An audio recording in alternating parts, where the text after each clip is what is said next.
All right, so I think I'm going to start. So good evening, everyone, and welcome to our travel talks tonight featuring G Adventures and focusing on Australia and New Zealand. My name is Lisa Amflick. I'm one of the consultants at Expedia Cruises, and this travel talk is being hosted by the 6 Edmonton and vicinity stores. And we are bringing you these travel talks to inspire you and give you ideas for future. For those of you who have not been on a Zoom call before, everyone is muted just so we can, for the size of the group, and we don't have any background noise. You do have the ability to turn your camera on or off, and we'd love to see your faces. So if you feel comfortable in that, just turn your video on. If you have any questions, we will handle them at the end of the meeting. And there is a chat feature you can click on, and you can type your question in the chat and we'll answer them at the end.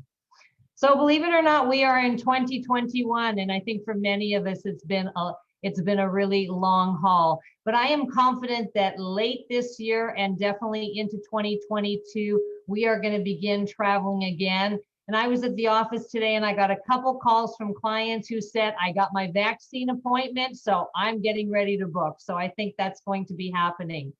I don't know about you, but I am desperate to travel. I'm desperate to have a vacation. I've missed it.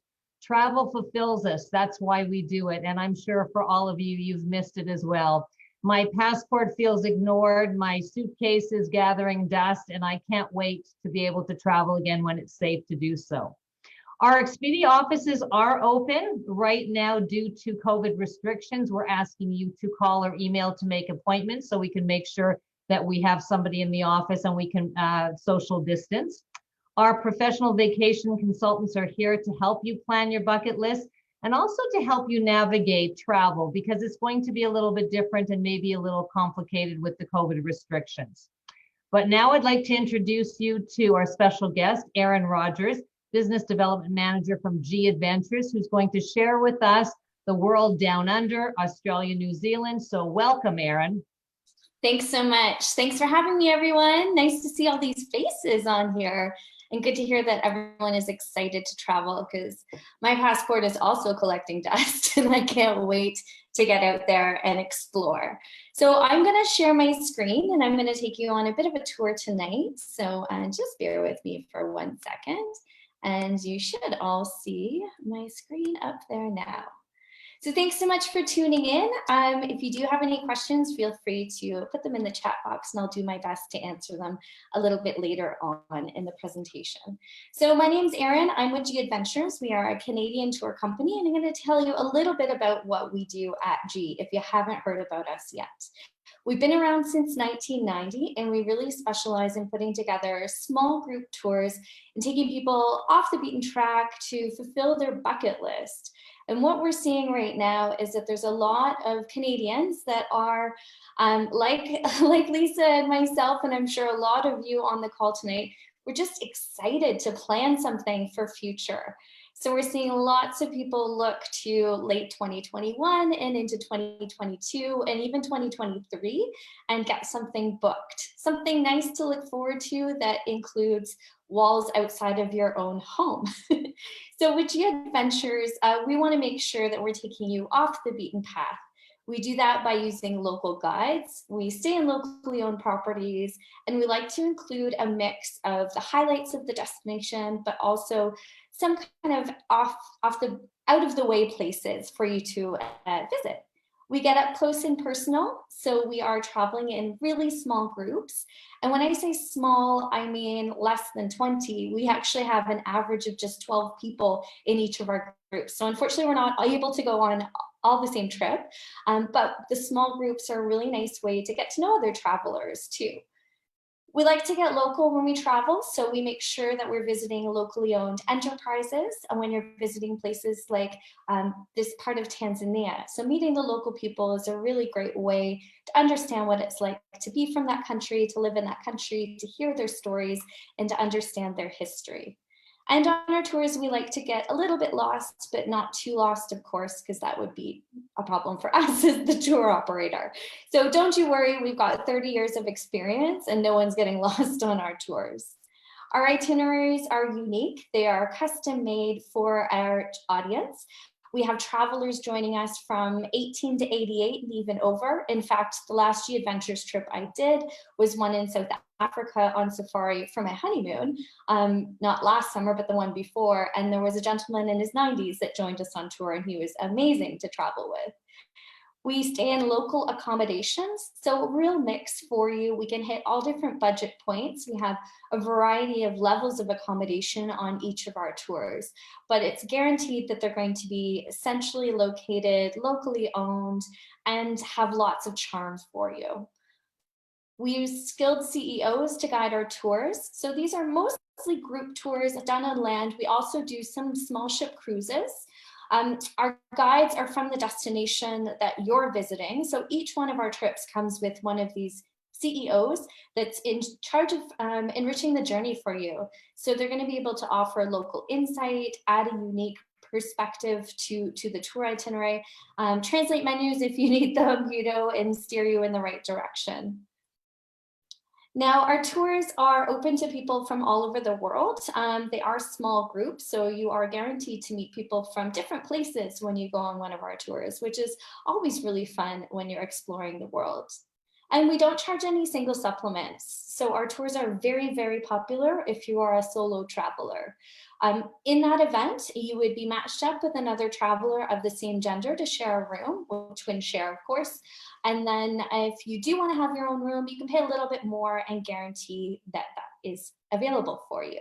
So really nice and flexible. And rest assured, if you're a solo traveler, you're definitely not going to be the only one. About 40% of our travelers are going on adventure solo. We operate tours in over 100 countries around the world in a regular year. Right now, we've got a few tours out on the road, and we're going to be opening up new destinations as it's safe to do so. Now, on the note of safety, I do want to mention that we have received the Safe Travel stamp of approval from the World Travel and Tourism Council. So this provides you, the traveler, with assurance that we've implemented health and hygiene protocols that are aligned with the World Travel and Tourism Council's safe protocols. So on the tours that we're running right now, we've implemented social distancing. Everyone, of course, needs to do a self-health check before they go and wear a mask. Most of our Canadian audience, though, are booking for trips down the road, so you're probably going to be already vaccinated by the time you're booking onto, or by the time you're traveling onto one of these tours. But of course, now is a time to think about booking. We all know that travel is going to rebound with a fierce, actually, I'll just describe it the way my friend has described it, as a hockey stick rebound. So what we're thinking at G Adventures is that our 2022 departures, a lot of them are going to end up being sold out. So if you are thinking about a bucket list, if there's a place that you've always wanted to go to and visit, now is a really great time to book in. There's lots of savings in the market, and then and plan to travel later. So what we're talking about tonight is Australia. I do have to say it's absolutely one of my favorite countries. If my husband, who's Australian, is in the room, it is my favorite country to travel to and to visit. It's a beautiful mix of beaches, rugged terrain, coastal cities. They also are very easygoing and relaxed, like we are here in Canada. There's sprawling deserts, huge forests, some snow-capped mountains actually, but mostly when you think of Australia, you think of beaches and the reef. It's interesting, we've got an interesting history to share and lots to offer in destinations. So what I'm going to talk about tonight is kind of some of the major regions in Australia and New Zealand, and then give you an idea of how we travel to these regions at G Adventures. Everyone's first stop into Australia has always got to be Sydney. This is one of my absolute favorite cities. Actually, when putting together this presentation, I felt a little homesick because I've been there quite a few times and my in-laws live there. So of course, it's on my radar to visit as soon as they open the borders again, which hopefully will be sooner rather than later. It's the capital of New South Wales. It's where most international flights will take you. It's one of Australia's largest cities, very well known, of course, for the Opera House, which you see on the screen, the Harbour Bridge that's in the back behind. If you've ever watched the New Year's celebration in Australia, they have beautiful fireworks that are let off right on the Harbour Bridge.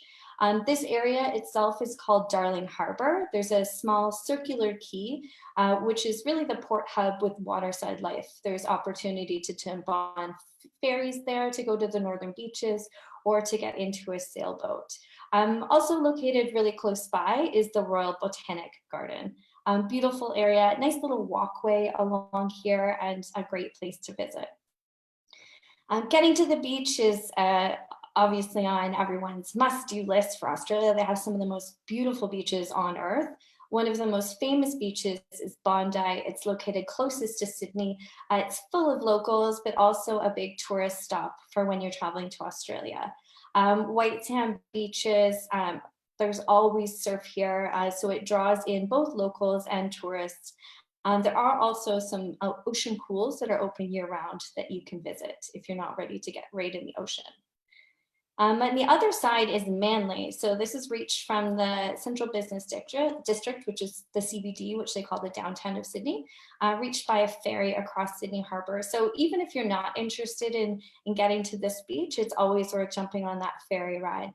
Most of our tours do start in Sydney, so we always recommend having a couple of extra days to explore on your own, as there's so much to see and do. Manly has a little bit more relaxed vibe than Bondi. It's a little bit quieter, and it's also got some trees kind of right along the beachfront there. Another thing that we like to recommend, of course, for Australia is the wine. They are massive in wine exportation. So one of the world's largest exporters of wine. So they actually make about 1.3 billion liters annually and send about 800 million of that overseas. So if you haven't tried Australian wine, put that on your to-do list for the weekend. And we like to include a wine tasting actually on quite a few of our tours through Australia. It's a really nice way to connect with the locals, to learn about their agricultural economy, and of course you get to taste the wine. Another popular area to visit is Melbourne. So Melbourne is the coastal capital of southeastern Australian state of Victoria. I actually lived in Melbourne back probably 16 years ago and absolutely loved it. It has made me a little bit of a coffee snob. They're quite known for their cafes, but there's lots to see and do in this area too. The center of Melbourne, there's Federation Square, where there's bars and restaurants all along the Yarra River. In the South Bank, there's more of an arts vibe. So there's an art center, National Gallery of Victoria, that features Australian and Indigenous art. There's also beaches in Melbourne. This is Brighton Beach. So these were built well over a century ago. They're inspired by the kind of Victorian idea of beach houses and bathing houses. So they haven't changed really since then, other than a paint coat, obviously. These are picture postcard perfect. And this is actually where people rent them. They have long-term leases on these, and they just keep their boogie boards and sand chairs in them. But most people traveling here are just going by for the photo. Also in the state of Victoria, you'll find the Great Ocean Road. So this is an Australian National Heritage listed. It's 243 kilometer stretch of road along the southeast, going along the southeast coast of Australia, going west from Victoria. So going west along to Torquay, which is that area where you'll find Bells Beach, a big surf area. So this particular stretch of highway was built by returned soldiers between 1919 and 1932 and dedicated to these soldiers that were killed in World War I. In addition to the unique history along here, it's incredible terrain, beautiful landscapes, and the chance to see what once was called the 12 Apostles. Unfortunately, there's only about, I think, 7 of these apostles that are still standing, but still a beautiful stop on the road. One of the other draws to Australia, of course, is the unique wildlife. This guy is a koala, not a koala bear, just a koala. More than 80% of Australian plants, mammals, reptiles, and frogs are unique to Australia and are found nowhere else in the world.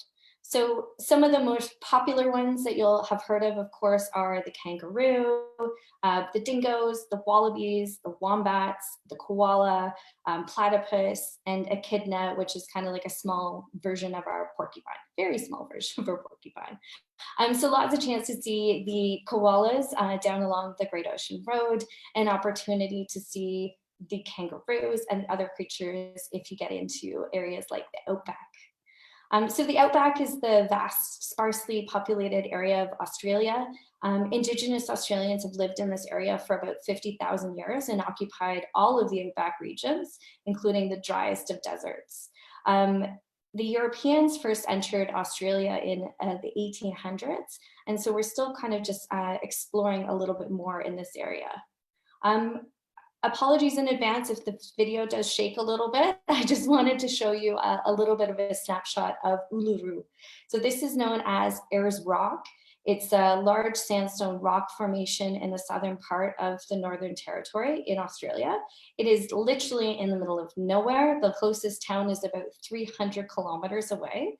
And it's sacred to the Aboriginal people. So it's really important to respect that when you're traveling, of course, and going with a local guide like what we do at G Adventures means that you get to learn all about the history and the cultural significance of places like Uluru.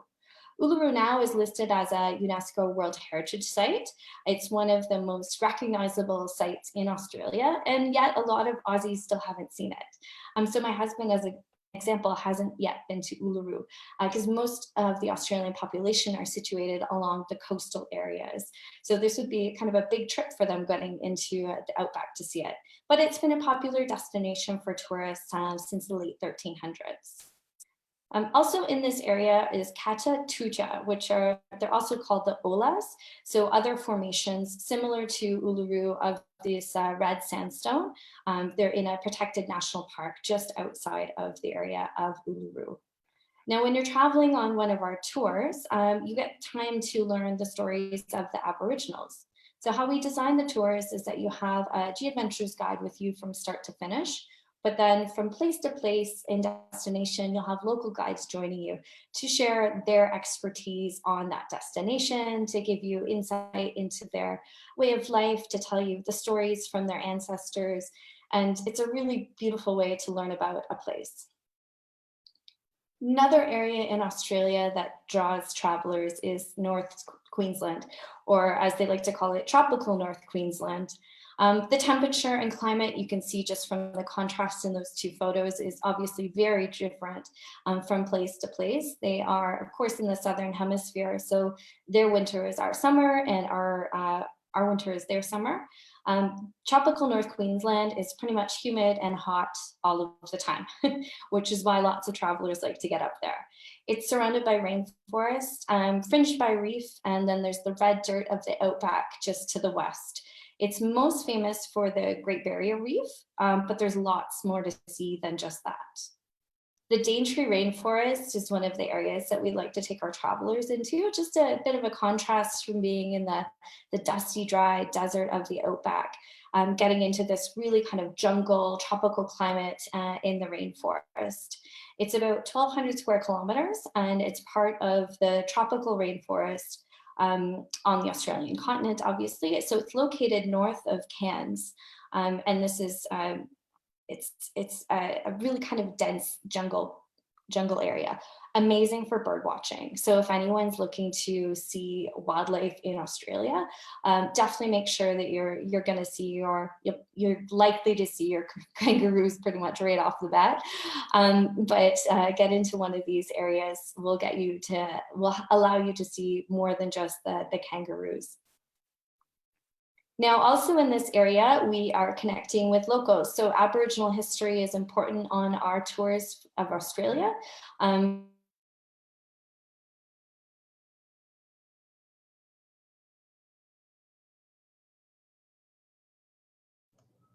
Erin, I think you're frozen.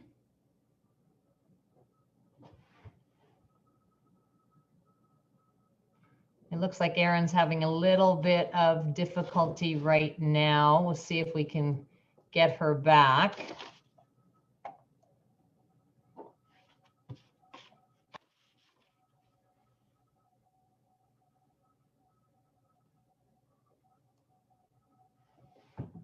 Technology is wonderful, is it not?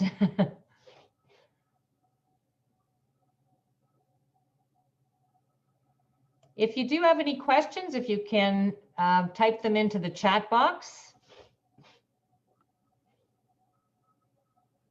Okay.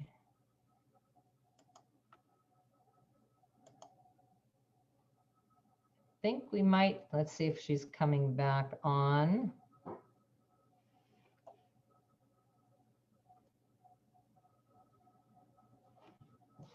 How many people had never heard of Zoom before March of last year? And thanks, Ben. And now we've become experts at it.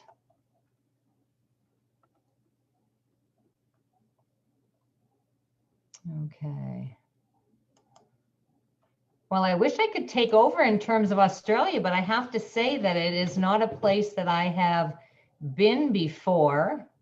So if anybody has been and you want to unmute yourself and share a little bit about your experience, we'd love to hear from you.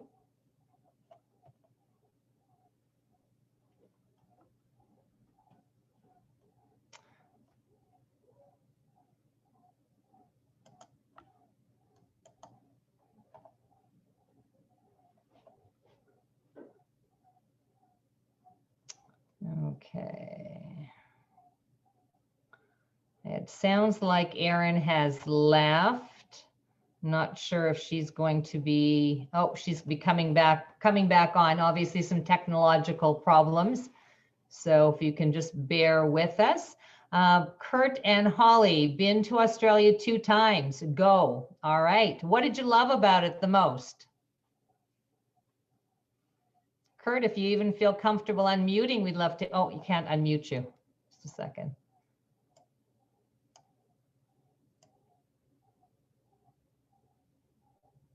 Let's see if we can.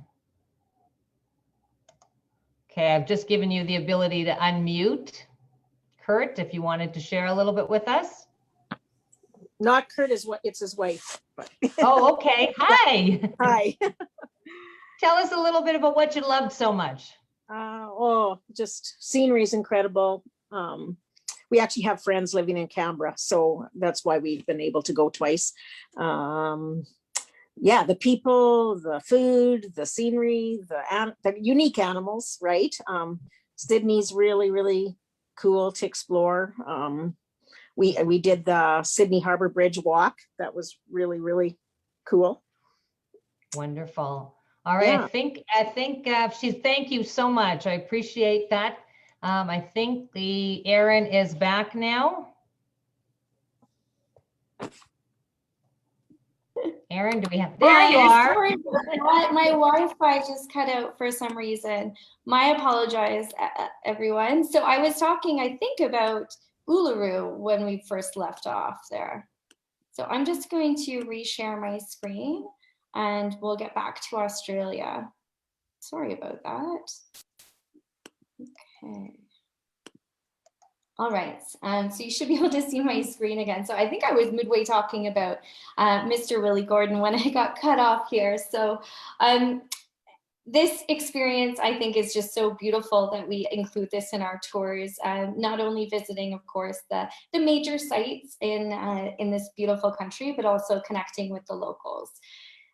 Now, most people that are traveling to Australia would be very interested in getting out to the Great Barrier Reef. So this is the world's largest coral reef system, which has over 2,900 individual reefs and 900 islands, stretching over 2,300 kilometers over an area of 334,000 square kilometers. So lots and lots and lots.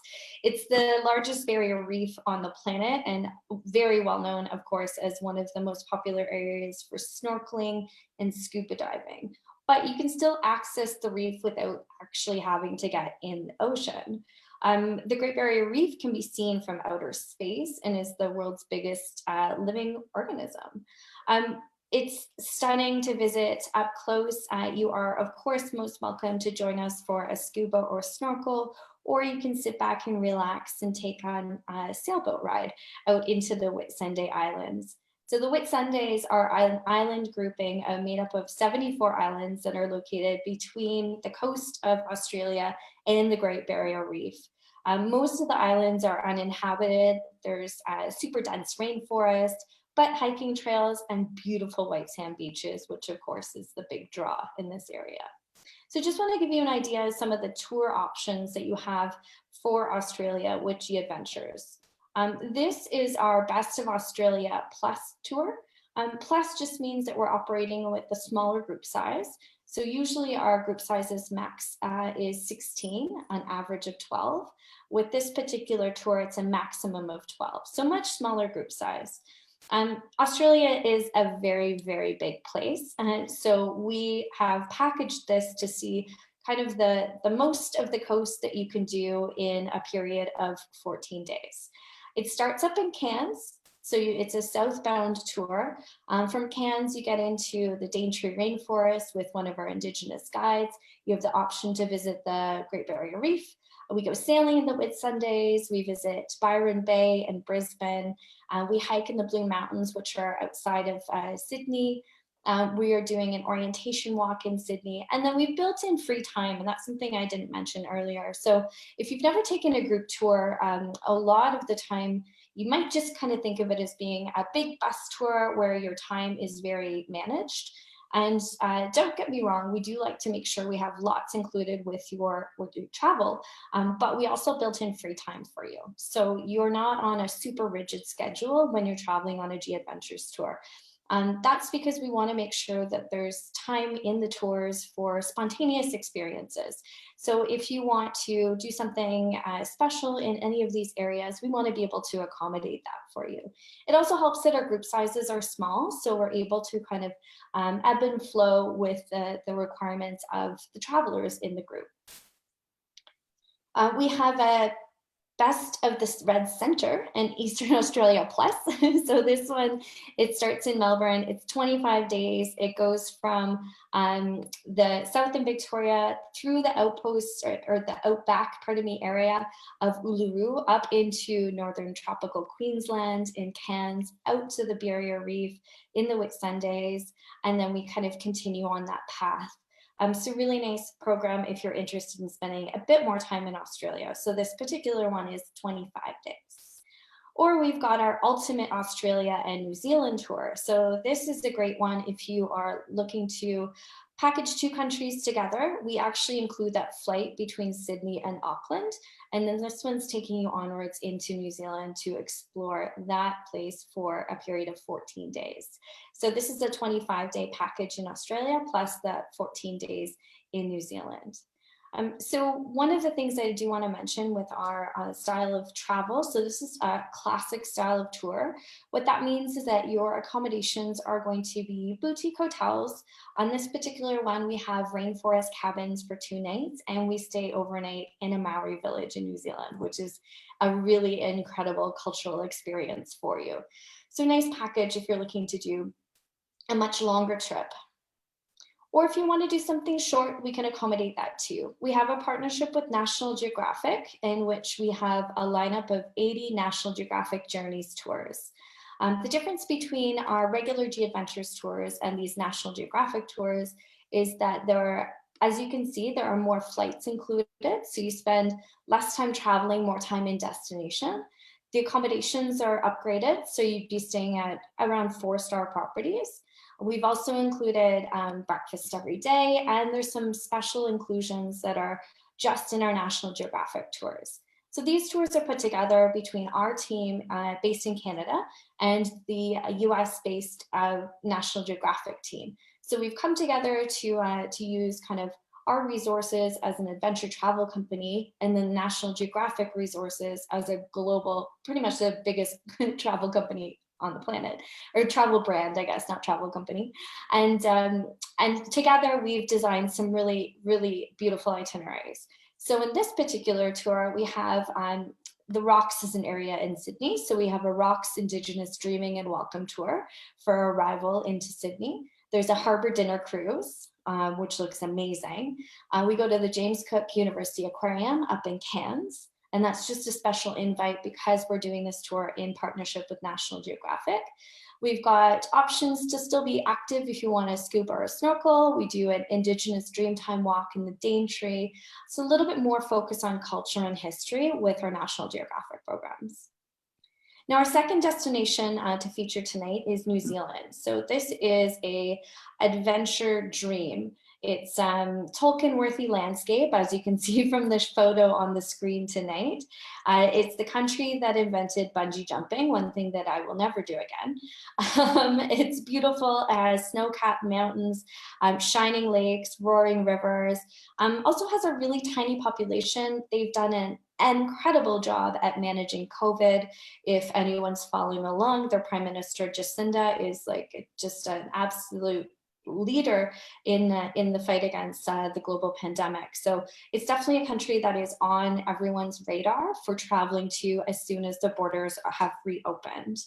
Now, New Zealand can be easily split into two areas, of course, because there are two islands.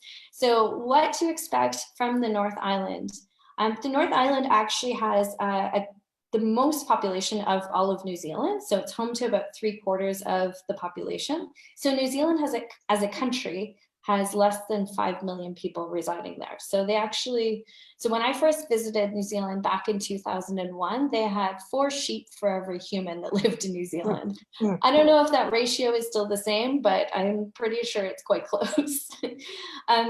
The North Island, you'll find Auckland, which is the country's largest city, and that's kind of the big, the only real city, kind of by our Canadian standards, I guess, because it's everywhere else is like a tiny city or a small town. Auckland itself is surrounded by bays and islands. It's known as the City of Sails, and it is really, really beautiful. If you're spending any time there, there's actually a better shot there of Auckland. We were just looking at a beach outside of it before. So it's the most populous hub. It's where you find all the art and culture, music in the city.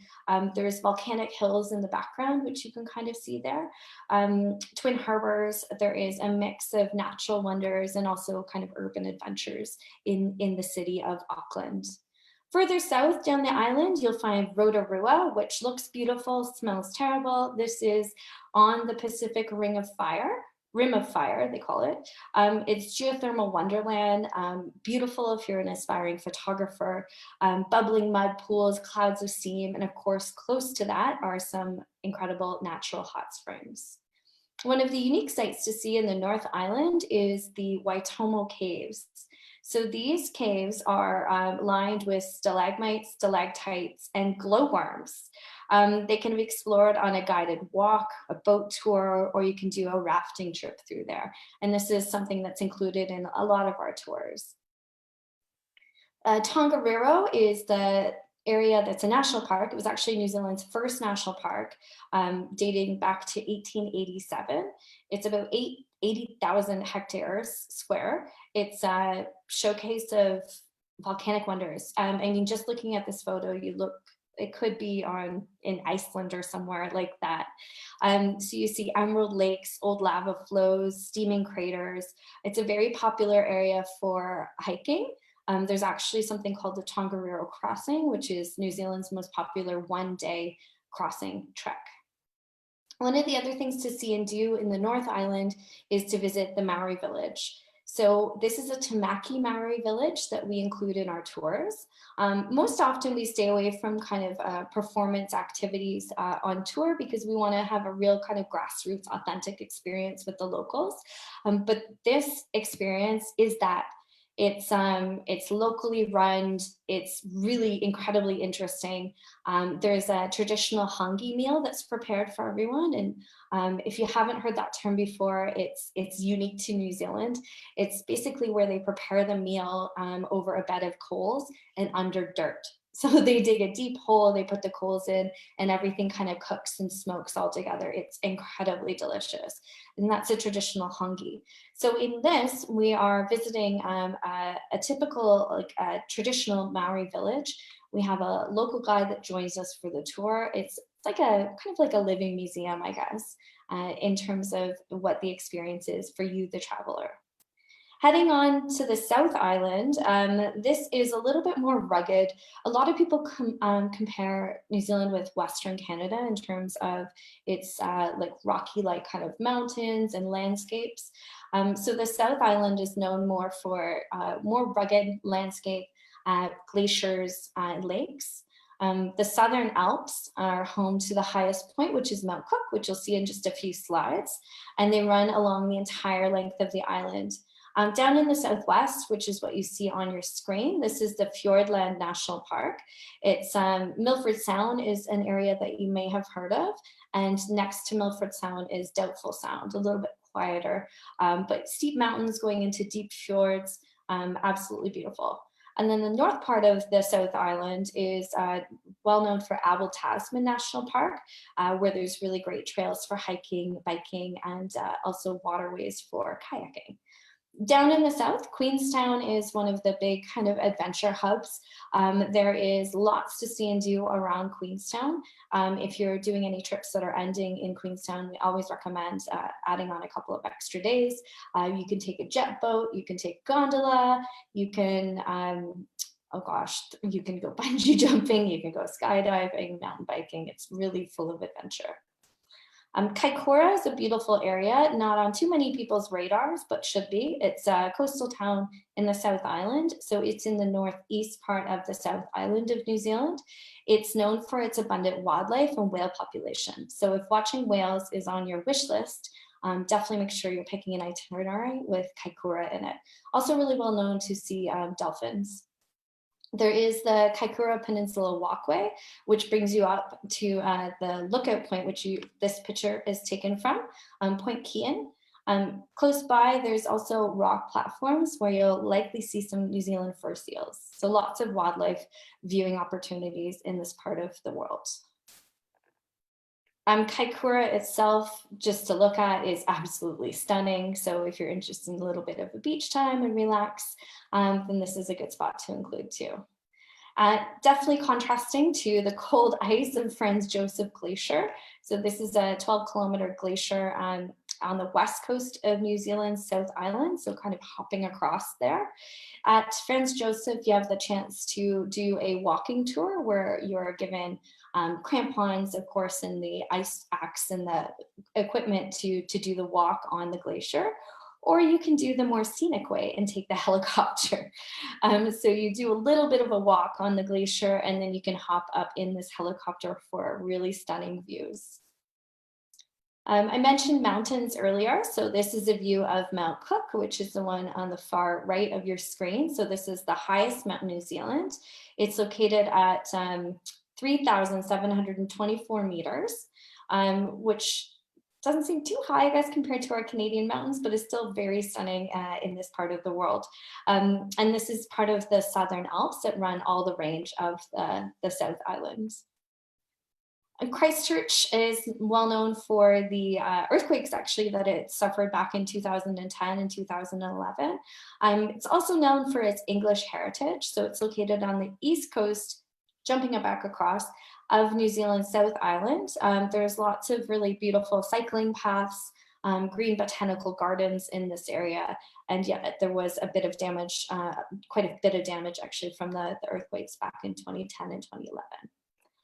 Central Otago is a great region to know. You may see it in your local wine or beer store. It's the beautiful landscape in the middle of the South Island. The climate here actually makes it pretty similar to the Okanagan. So it's dry, sunny, and brown with lots of flowing rivers. There's herb fields, but also really well known for wine growing. Or grape growing, wine producing. So back in the 1860s, this is where they found gold, but now the gold there is in the wine. So you have to look for, if you're in the New Zealand section of your local liquor store, you can see lots of Pinot Noirs come out of the Central Otago region of New Zealand. Abel Tasman National Park, I mentioned earlier, beautiful. It is on the ocean, so there's lots of access points here to get out to do some walking or kayaking. And then Queenstown is one of New Zealand's most stunning destinations, surrounded by mountains, super jagged, really incredibly colored waters. It's also on the edge of a lake, and it's where adventure exists. And then further south, Milford Sound and Doubtful Sound are equally as stunning. Doubtful Sound is a little bit quieter. We do a wilderness cruise in Doubtful Sound. So jumping on this beautiful ship with one of our guides to explore the fjords down in Doubtful Sound. Now, to explore New Zealand, we've got a couple of different options for you here. So this is a 2-week program. It's 15 days from Auckland to Christchurch. In the north, we go over to the Coromandel Peninsula, where I was there just last year. Cathedral Cove, we have the cultural experience at Tamaki. We're visiting Mount Cook, doing some hiking, doing some wine tasting in central Otago, visiting Kaikoura. We get to walk on Franz Josef. We do the Transalpine train across from Queenstown to Twizel, and there's free time built into this tour as well. If you're looking for something a little bit more active, we have a multi-sport tour for those that are interested in doing some walking or hiking or biking or kayaking. It's a little bit longer. It's 3 weeks in total. So we've got some cycling included. We do the Tongariro Alpine Crossing. We do kayaking. We visit the Waitomo Caves. We are up in the morning, out exploring as much as we possibly can. Now we've got one of our National Geographic programs, also in New Zealand, the New Zealand Journey. So this one, as you can see, includes a flight from Rotorua to Christchurch. So if you are shorter on time and want to do things in a shorter package, this one's 12 days. So we've got the orientation walk in Auckland. We go to Waiheke Island, wineries tours. I've tried to intentionally not include very many Maori words in this because they're very difficult to produce and not kind of normal for my language. But you'll notice them if you're in New Zealand on all the signs. They're just incredible to pronounce. So we're going off the coast of Auckland to the Waiheke Island for a winery tour. We meet a Maori elder in Rotorua. We check out the caves again. We have the traditional Hongi feast. We're taking the train. We visit Queenstown, and then we go on a wilderness cruise down in the Fiordland National Park. It's a little bit shorter itinerary. With this one, it's upgraded accommodations, so 4-star, and we're running this, of course, in partnership with National Geographic. And the last tour I wanted to share with you this evening is our Explore Australia in New Zealand. So this one is also part of our National Geographic Journeys programs. It's 23 days. It goes from Sydney all the way to Queenstown. So this is combining 2 of the tours that you've already seen. We are doing the Indigenous Dreaming and Welcome Tour in Sydney at the Rocks, flying up to Cairns, getting into the Daintree, out to the reef, into the outback at Uluru, down into sipped lattes and flat whites with the coffee culture in Melbourne, and then over to Auckland, downward south, and ending all the way down in Queenstown. So as you can see, I love these 2 countries. I would happily be there right now if I could. Been fairly fortunate to have visited Australia 5 times now, and my in-laws live in Sydney, so we're going to get there as soon as those borders open. And was recently in New Zealand, and that was actually one of my very first big overseas trip that I did back about 20 years ago. So I have very fond memories of both countries, and really, really hope that that you make sure to put these on your travel wish list. Now, just wanted to mention one more thing about traveling with G Adventures. So because it's a little bit of a crazy time right now, just want to let you know that we are working really, really closely with our guides and our local offices, which exist all around the world, to make sure that you are able to travel with confidence when you join one of our tours.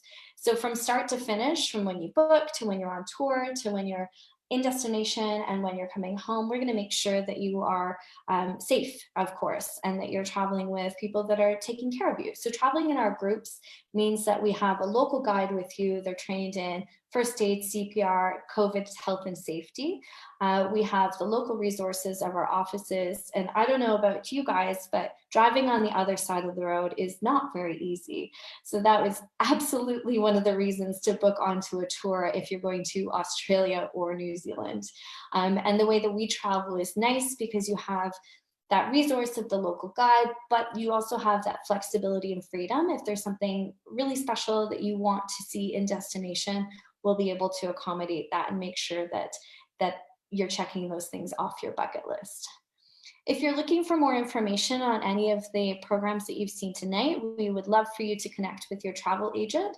We have 2 brochures that are out right now. They would be able to send you a link to have a look through these brochures. So we have our National Geographic Journeys program, and in our Earth brochure, we have the rest of adventures that we do all over the world. So at G Adventures, we operate tours in over 100 countries, and we have about 606 itineraries to choose from. So we've selected just a few tonight for the showcase on Australia and New Zealand, but if there's somewhere else that you want to go, like Antarctica or on an African safari or somewhere in South America, please do connect with your Expedia Cruises agent for some more information, as they are experts in promoting our tours and will be there to be able to help you. So thanks so much for tuning in this evening, everyone. I really appreciate your attention, and I'm going to stop sharing my screen and send it back over to the Expedia Cruises team. Thank you so much, Erin. Oh my God, how exciting. And definitely, I think many of us, if we haven't been there, we want to add that to our bucket list. One thing I just want to mention for any of you who are avid cruisers, it is always possible, since a lot of the tours look like they start in Sydney and Auckland, that we can add a cruise to a land tour as well. So we can make it a wonderful trip for you. Just going to go to a couple questions, Erin. One that came in: what is the common length of time for a tour to Australia and New Zealand? Personally, I would recommend at least 2 weeks, just based on the flight time to get there. If you have 3 weeks, that would be the ideal time to visit. I mean, Australia itself is a really big country, so if you're going to visit both, then I would look to 3 to 4 weeks to visit both countries at the same time. But if you have 2 to 3 weeks for Australia and at least 2 weeks for New Zealand, and then combine those together if you can. All right, perfect. There's another question about, do any of the trips go all over Australia, hitting all of the provinces? We don't have any itineraries in Western Australia at the moment, but we are constantly coming up with new tours. So there might be something coming out for next year.